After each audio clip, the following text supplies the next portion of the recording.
최인 기자입니다.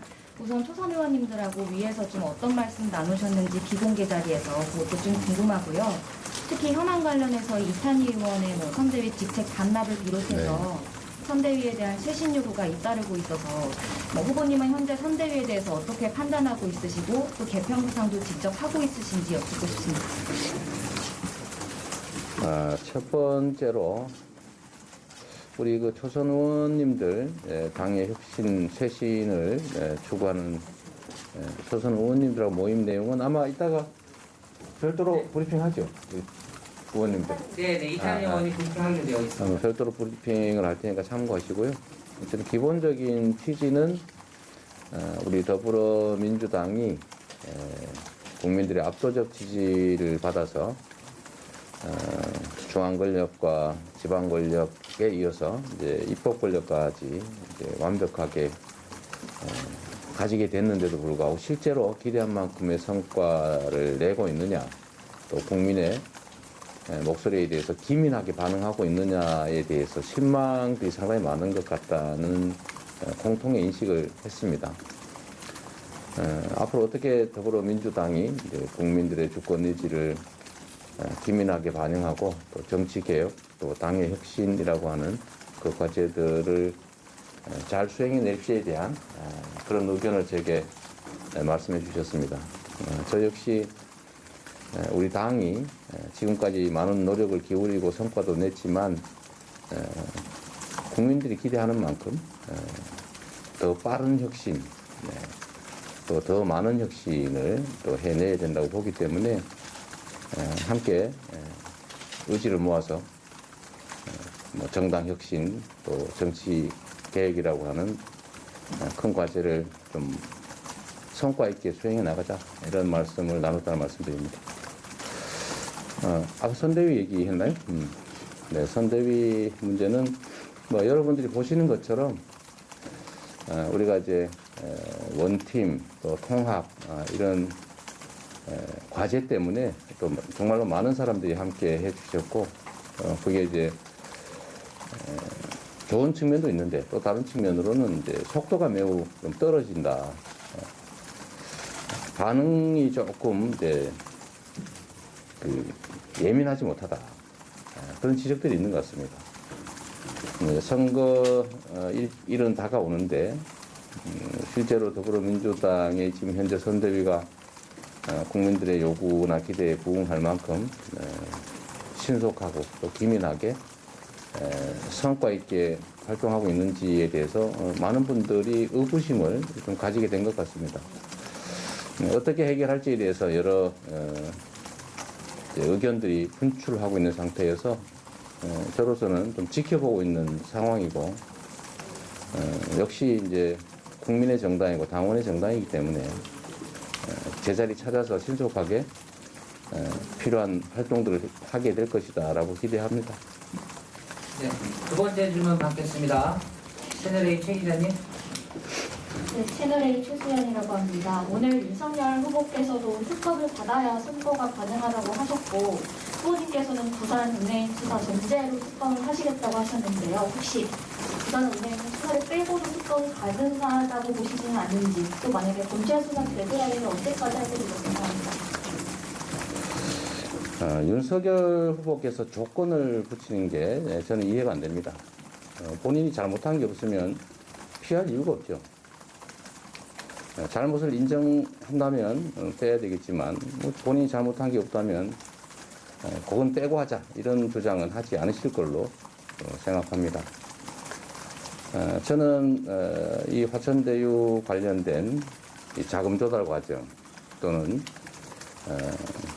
개발이익 분배 과정, 그 다음에 공공개발 포기 과정, 또 민간개발 강요 과정, 또 개발이익의 실제 이제 부정한 사용처 등이 당연히 규명돼야 되는데, 이 점에 대해서 저는 수사가 매우 미진하다, 이렇게 현재 상태로 판단하기 때문에 제가 조건 붙이지 않고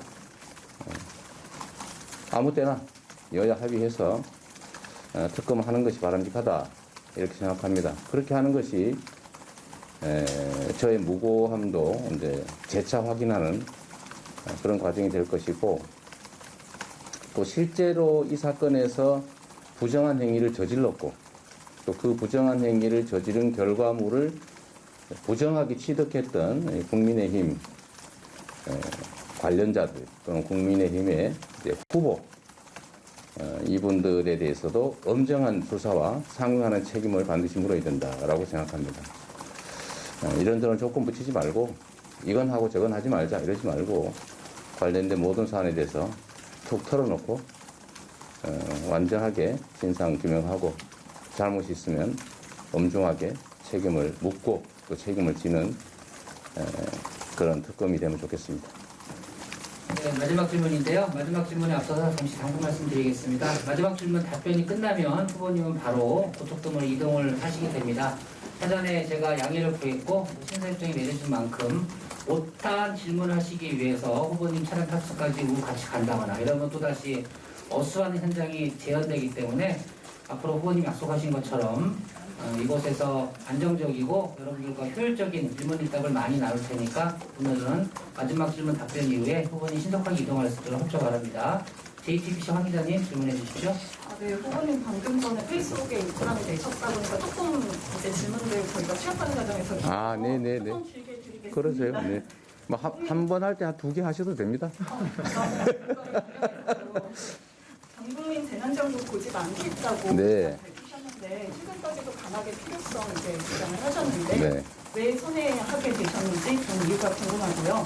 그리고 한 언론사와 인터뷰에서 기재부 예산 기능 분리 주장하셨는데 어떤 고민이 담기셨는지, 그리고 기재부 분리 주장하시면서 전 국민 재난지원금은 보조 안 한다 이렇게도 말씀을 하신 배경도 좀 궁금합니다. 네.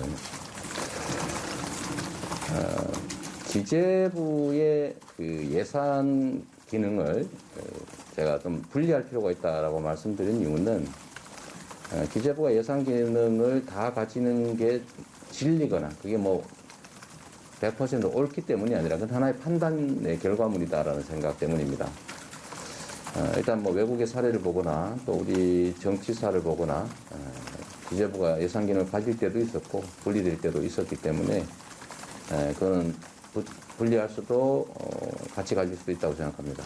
다만 지금 현재로는 특정 현안 때문이 아니라 이게 각 부처의 자율적인 정책 수립 집행 기능을 제한할 만큼 사실상 다른 부처 위에서 다른 부처들을 지배하고 통제하는 그런 상황까지 갔다는 판단 때문입니다. 그래서 각 부처들이 고유한 행정 목적을 충실하게 자율적으로 달성할 수 있도록 하려면 이 예산을 가지고 다른 부처를 실질적으로 통제하는 그런 상황을 좀 제한할 필요가 있겠다는 판단 때문에 예산 기능을 분리하는 것을 필요하다라고 생각하게 됐습니다. 전국민 재난지원금 문제는 저는 지금도 전 국민에게 지급하되 소상공인을 위한 일종의 소비 쿠폰을 지급하는 것이기 때문에 이중 재정 효과가 있다고 봅니다. 소상공인들도 실제로 우리에게 현금 지원하지 말고 국민에게 소비 쿠폰을 지급해서 매출을 올려달라고 공식적으로 요청하고 있습니다.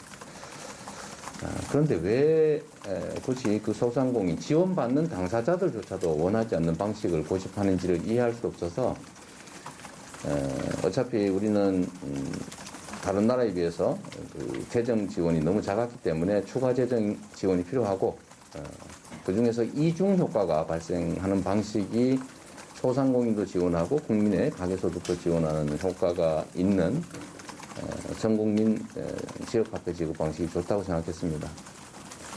그런데 저의 설득력 부족일 수도 있고 뭐 여러 가지 요인들도 있을 텐데 또 예산 심의 절차상 문제, 또 야당의 반대 문제, 정부의 입장 뭐 이런 여러 가지 요인들 때문에 오히려 신속하게 지원해야 된다는 이 대의가 전국민 재난지원금 때문에 훼손될 수도 있겠다는 우려가 됐습니다. 저는 전국민 소비 쿠폰 지원 방식이든 아니면 소상공인 또는 뭐 피해 업종에 대한 선별 현금 지원이든 또는 손실 보상이든 어떤 형식이든 간에 신속하고 과감한 지원이 필요하다고 봅니다. 그런데 지원 대상이나 방식 때문에 지원 자체가 지연되는 것을 저는 바라지 않는다라는 말씀을 드리고 싶은 것입니다. 그래서 저의 주장 때문에 그 선별적인 또는 제외된 업종에 대한 또는 추가의 지원이 지연되지 않도록 제 주장을 접고 정부와 야당 그리고 당이 신속하고 또 과감하고 폭넓은 지원을 할 수 있도록 하는 게 맞겠다고 생각했습니다.